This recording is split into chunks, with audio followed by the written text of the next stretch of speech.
Hello guys, welcome back to my YouTube channel. मैं मनोज शर्मा आज आप लोगों को करवाने वाला हूं Indian economy on the eve of independence.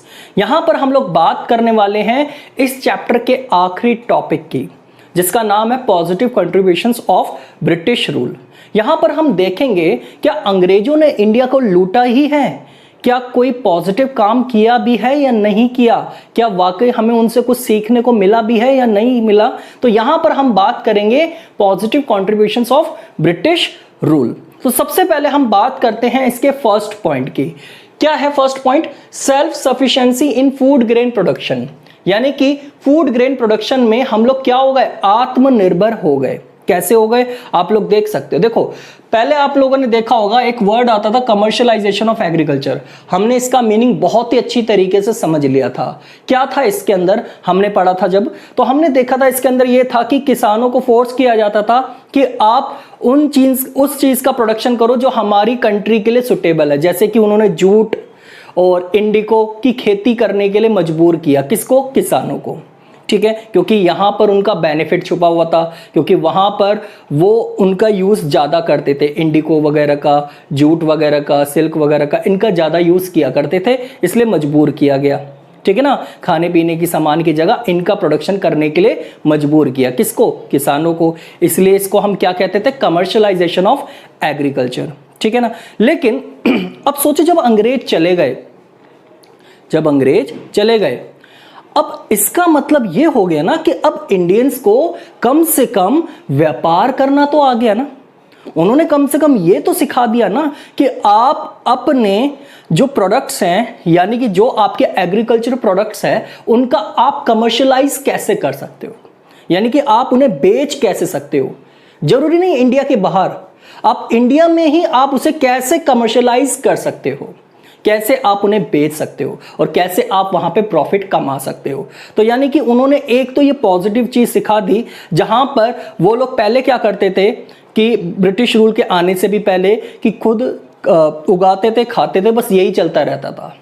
ठीक है ना, यानी कि वहां पे कमर्शियलाइजेशन जैसा कुछ था नहीं। लेकिन इन्होंने क्या किया, कमर्शियलाइजेशन का कॉन्सेप्ट लेके आए और वो चले तो गए, लेकिन एक अच्छा काम ये कर गए कि हमें भी सिखा गए कि किस तरीके से हमें कमर्शियलाइजेशन ऑफ एग्रीकल्चर प्रोडक्ट्स करने होते हैं, कैसे हमें मार्केट में बेचना होता है। ठीक है ना, वो ये एक अच्छा काम कर गए, क्योंकि हमें पता चल गया कि भैया पूरा सिस्टम क्या है, कैसे हम कमर्शियलाइज कर सकते हैं किनको, अपने एग्रीकल्चर प्रोडक्ट्स को।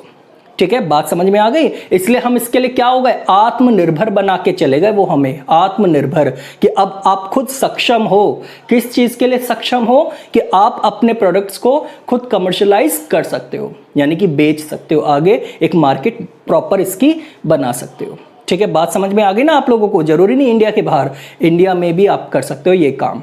ठीक है, ये था आप लोगों का पहला पॉइंट जो अच्छा वो करके गए, या फिर ये समझ लो कि हमें उनसे आइडिया मिला कि हम ऐसे कर सकते हैं। ठीक है ना। सेकंड पॉइंट आता है बेटर मींस ऑफ ट्रांसपोर्टेशन। देखो, सिंपल सी बात है, ट्रांसपोर्टेशन यहां पे सबसे ज्यादा बेहतर साधन बना। ठीक है, पहले जहां पे ट्रांसपोर्टेशन की बहुत ज्यादा दिक्कतें आया करती थी, अब देखो अंग्रेज तो चले गए, लेकिन सिंपल सी बात है ट्रांसपोर्टेशन सिस्टम हमारा स्ट्रांग हो गया। ठीक है ना, बड़ी तेजी से और वो भी कम लागत पे हम अपना सामान या फिर इंसान कहीं पे भी जा सकता है। ठीक है ना, सामान को भी हम भेज सकते हैं, इंसान को भी हम भेज सकते हैं, वो भी कम समय में और कम लागत पर। ठीक है, क्या लिखा है? Development of roads and railways. देखो, रोड्स का भी यहां पे विकास हुआ है और रेलवे का भी यहां पे विकास हुआ है। Provided cheap and rapid transport system. इन दोनों ने ही हमें क्या प्रोवाइड करा है? Provided cheap and rapid transport system, यानी कि ट्रांसपोर्ट सिस्टम की स्पीड बड़ी तेज है और साथ ही साथ सस्ते दामों में है। वो हम कहीं पे भी आराम से जा सकते हैं, बहुत ही सस्ते दामों में और बड़ी तेजी से। ठीक है, ट्रांसपोर्टेशन सिस्टम में जैसे कि रेलवे है ना, इसके आने से बहुत ज्यादा फायदे हुए हैं, बहुत ही ज्यादा। ठीक है, and opened up new opportunities of economic and social growth. और यहीं से बेटर मींस ऑफ ट्रांसपोर्टेशन की बदौलत ही हमें नई अपॉर्चुनिटीज मिली। किसके अंदर अपॉर्चुनिटीज मिली हमें? इकोनॉमिक ग्रोथ के अंदर और साथ ही साथ सोशल ग्रोथ के अंदर। यानी कि हमें एक नई अपॉर्चुनिटीज यहां पे देखने को मिली, इकोनॉमिक ग्रोथ के अंदर भी और सोशल ग्रोथ के अंदर भी। इकोनॉमिक ग्रोथ का मतलब क्या होता है यहाँ पे, जैसे कि आप देख सकते हो जिसमें आप प्रॉफिट कमा सकते हो, ठीक है ना, पैसा अर्न कर सकते हो, तो वो इकोनॉमिक ग्रोथ है आपकी, ठीक है। सोशल ग्रोथ कौन सी होती है, जहां पे आप वेलफेयर की बात करते हो, जहां पे कल्याण की बात करते हो, जहां पे कल्याण में वृद्धि हो रही है, उसको हम बोलते हैं क्या, सोशल ग्रोथ। बात समझ में आ गई आप लोगों को। तो यहां पे बेटर मींस ऑफ ट्रांसपोर्टेशन की बदौलत यहां पे इकोनॉमिक ग्रोथ तो बड़ी साथ ही साथ सोशल ग्रोथ भी बढ़नी शुरू हो गई। कैसे, क्योंकि लोगों का यहां पे कल्याण हो रहा था, उन्हीं का ट्रांसपोर्टेशन सिस्टम स्ट्रांग होने की वजह से उनको कोई दिक्कत आ नहीं रही थी, कहीं पे भी वो लोग आसानी से जा सकते थे, आ सकते थे, सामान यानी कि कच्चा माल भी वो ले जा सकते थे, फिर आ सकते थे, यानी कि बहुत ज्यादा ही अच्छी तरीके से यहाँ पे ट्रांसपोर्टेशन सिस्टम हमें देखने को मिला, जो कि अंग्रेजों की बदौलत था। ठीक है, बात समझ में आ गई। तो ये एक सेकंड पॉइंट हो सकता है जो कि पॉजिटिव कंट्रीब्यूशन है। उसके बाद आ जाते हैं हम किस पर, चेक ऑफ फेमिनिस। अब आप देखो इसका मतलब क्या होता है, इसका मतलब होता है अकालों पर कंट्रोल। क्या मतलब होता है इस चीज का, अकालों पर कंट्रोल। आप देखते होंगे पहले क्या होता था, आप समझ सकते हो इस बात को।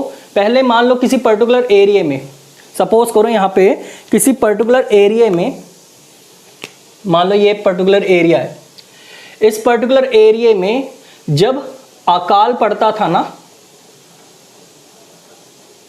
तो इस क्षेत्र में अकाल प्रभावित को कंट्रोल करने के लिए काफी ज्यादा टाइम लग जाता था, क्योंकि जहां से लोग आते थे या फिर वहां पे देश की सरकारें इस एरिया को कंट्रोल करने की जब तक कोशिश करती थी तो बहुत ज्यादा समय लग जाता था, क्योंकि ट्रांसपोर्टेशन सिस्टम होता नहीं था उस टाइम पे। लेकिन अब क्या है कि आसानी से हम अकालों पर कंट्रोल कर सकते हैं। कैसे कर सकते हैं, आप देखोगे ट्रांसपोर्टेशन सिस्टम हमारा बहुत ज़्यादा स्ट्रॉन्ग हो चुका है, इसलिए जब भी कुछ ऐसा किसी भी एरिया में दिखाई देता है तो हम तुरंत वहां पे पहुंच जाते हैं, और वहां पे जो भी उस चीज़ के लिए ज़रूरी होता है वहां पे हम वो कदम उठा लेते हैं। लेकिन पहले ट्रांसपोर्टेशन होता नहीं था उस टाइम पे, इसलिए वहां पे हमें देरी भी लगती थी और वहां पे कुछ रिजल्ट निकल के नहीं आ पाता था। लेकिन अब हम थोड़ा यहाँ पे कंट्रोल कर सकते हैं, तुरंत वहां पे पहुंच सकते हैं जहां पे भी ऐसी कोई सिचुएशन आती है। तो बात समझ में आ गई आप लोगों को। तो देखो roads and railways worked as a great check on the occurrence and impact of famines as a food supplies could be transported to the affected areas in case of droughts। देखो सिंपल सी बात है, अकाल पड़ गया, भूखमरी हो जाएगी एक तरीके से। अब भूखमरी हो जाएगी, सोचो यहाँ पे लोग भूखे मर रहे हैं और यहाँ पे पता चल रहा है कि इतनी देर में यहाँ पे वो आ रहा है, खाने पीने का सामान आ रहा है, तो ऐसे में आप बताओ हालत तो और भी बद से बदतर हो जाएगी कि नहीं हो जाएगी। तो ऐसे केसेस में तो ये देखा जाता है कि फटाफट से जितने भी जरूरतमंद लोग हैं उनको सामान प्रोवाइड करवाया जाए खाने पीने का। लेकिन यहाँ पे ट्रांसपोर्टेशन उस टाइम पे होता नहीं था तो काफ़ी टाइम लगता था। लेकिन ब्रिटिशर्स की वजह से यानी कि अंग्रेजों की वजह से यहाँ पे हमारा ट्रांसपोर्टेशन सिस्टम स्ट्रांग हो गया। अब जब भी कोई अकाल वाली स्थिति होती है तो वहाँ पे हम तुरंत वहाँ पे पहुँच जाते हैं और वहाँ पे पहुँच के हम खाने पीने का जो सामान होता है या जो भी लोग, जिन लोगों को जो भी चीज़ चाहिए होती है वो हम आसानी से प्रोवाइड करवा देते हैं। ठीक है, बात समझ में आ गई ना। तो ये भी एक अच्छा पॉइंट हुआ कि नहीं हुआ। ठीक है, आगे आ जाते हैं हम। जो यहाँ पे आप लोगों को देखने को मिल रहा होगा, शिफ्ट टू मॉनेटरी इकोनॉमी। देखो पहले क्या होता था कि वहाँ पे पैसों का इतना चलन नहीं था उस टाइम पे, पैसों का इतना चलन नहीं था, यानी कि उस टाइम पे वो ट्रेंड में नहीं थे पैसे। तो वहां पे क्या होता था, वस्तु के बदले वस्तु का ट्रांजैक्शन होता था, यानी कि कॉमोडिटी टू कॉमोडिटी। किसी को चावल चाहिए होते थे तो बदले में वो अपनी गेहूं देता था और फिर उससे चावल ले लेता था। ऐसे चलता था सिस्टम, यानी कि एक सामान के बदले दूसरा सामान, क्योंकि पैसा तो होता नहीं था उस टाइम पे। तो अंग्रेजों ने क्या किया, मॉनेटरी सिस्टम को लेकर आए। किसको लेकर आए, मॉनेटरी सिस्टम को। यहां पर हम क्या कर सकते हैं, अब कोई भी चीज अगर हमें चाहिए तो हम पैसों के बदले उस चीज को खरीद सकते हैं। ठीक है ना। देखिए इस पॉइंट को, कहता है कि British rule helped Indian economy to shift from barter system. इस सिस्टम को हम क्या कहते हैं, बार्टर सिस्टम। क्या होता है बार्टर सिस्टम, जहां पे आप वस्तु के बदले में वस्तु को खरीदते हो, वस्तु के बदले में वस्तु को खरीदते हो। यानी कि किसी एक इंसान को मान लो चावल चाहिए, ठीक है ना, उसके पास लेकिन गेहूं बहुत ज़्यादा है, तो वो ऐसे बंदे को देखेगा जिसके पास चावल है और उसे गेहूं चाहिए हो, तो वो क्या करेगा, उससे चावल ले लेगा और अपने बदले में गेहूं दे देगा। तो आप देखो चावल के बदले गेहूं एक्सचेंज हो रही है कि नहीं हो रही, यानी कि वस्तु के बदले में वस्तु एक्सचेंज हो रही है कि नहीं हो रही। इसी को हम क्या कहते थे, बार्टर सिस्टम। लेकिन अंग्रेजों ने इसको क्या कर दिया, खत्म कर दिया, क्योंकि वहां पे मनी आ गई। मनी की वजह से हम इजीली अब ट्रांजैक्शन कर सकते हैं। कोई भी सामान चाहिए होगा, पैसे दो और सामान ले लो, बस हो गया काम खत्म। ठीक है ना, पहले के टाइम पे हमें सामान लेकर साथ में घूमना पड़ता था कि कोई हमारा ये वाला सामान ले ले और बदले में हमें वो दे दे जो हमें चाहिए। तो आप देखो कितना उस टाइम पे दिक्कत वाली बात होती थी, ऐसे व्यक्ति को ढूंढना जो हमारे सामान को ले सके और बदले में हम उनसे वो सामान ले सके जो उसके पास है या जो हमें चाहिए। तो ऐसी पॉसिबिलिटी बहुत कम बैठ पाती थी। ठीक है ना, काफ़ी प्रॉब्लम्स फेस करते थे वहाँ पे उस टाइम पे लोग, जब बार्टर सिस्टम रहा करता था तब।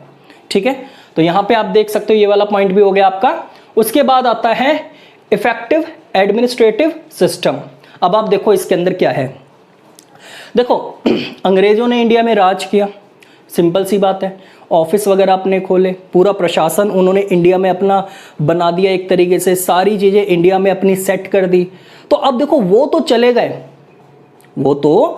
गए, लेकिन उनके सारे रूल्स एंड रेगुलेशंस, उनका एडमिनिस्ट्रेटिव वर्क, ये सारी चीज़ें हम लोगों ने यहाँ पे समेट ली।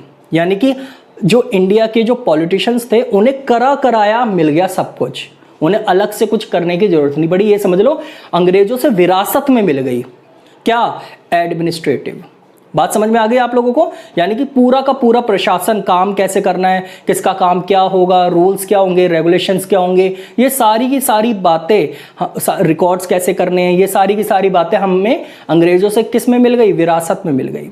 ठीक है ना, तो यहाँ पे ये बहुत ही अच्छी बात है कि हमें ज़्यादा कुछ इसमें करना नहीं पड़ा, कराया हमें पूरा सिस्टम मिल गया। कौन सा सिस्टम मिल गया हमें, इफेक्टिव एडमिनिस्ट्रेटिव सिस्टम। हमें ज़्यादा कुछ यहाँ पे चेंजेस करने की जरूरत नहीं पड़ी, जैसा उनका सिस्टम था बस हमने थोड़ा सा उसमें थोड़े बहुत चेंजेस किए होंगे, बाकी हमने उन्हीं के सिस्टम्स को क्या कर लिया, अडॉप्ट कर लिया। बात समझ में आ गई आप लोगों को, इसे कहते हैं कराया माल।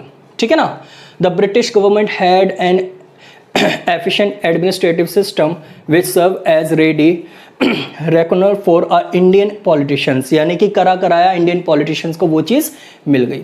बात समझ में आ गई आप लोगों को। तो ये थे आप लोगों के अंग्रेजों के उठाए हुए कुछ पॉजिटिव क्या कॉन्ट्रीब्यूशंस, यानी कि जिनसे हमें काफ़ी मदद मिली है। रेलवे वगैरह हो गया, ठीक है ना, और अकाल में आप देखोगे यहाँ पे ट्रांसपोर्टेशन ने कितनी मदद करी है, और बार्टर सिस्टम को ख़त्म कर दिया गया और हमें खुद आत्मनिर्भर बना दिया गया कि अब हम खुद अपने फसलों को बेचकर हम प्रॉफिट कमा सकते हैं।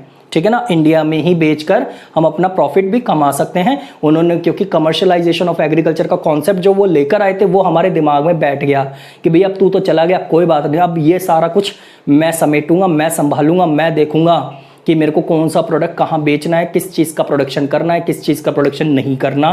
तो यानी कि उनको वो तरीके आ गए क्या, कमर्शलाइज करना, किसका, एग्रीकल्चर प्रोडक्ट्स का।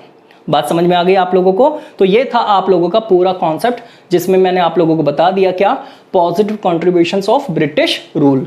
ठीक है, इसी के साथ ये आप लोगों का आज चैप्टर खत्म हो चुका है। तो आप इस चैप्टर के जितने भी मैंने आपको टॉपिक्स करवाए हैं वो सारे आप अच्छे से कवर कर लेना। आज के वीडियो में इतना ही काफ़ी है, अगले वीडियो में मैं आपको नया चैप्टर करवाऊंगा। तब तक के लिए थैंक यू सो मच। खुश रहिए, स्वस्थ रहिए और मस्त रहिए। लेकिन मैं आपको बता दूं ये वाला मोस्ट इंपॉर्टेंट है ये टॉपिक, तो इसे आप अच्छे से याद कर लेना। ठीक है, बाय।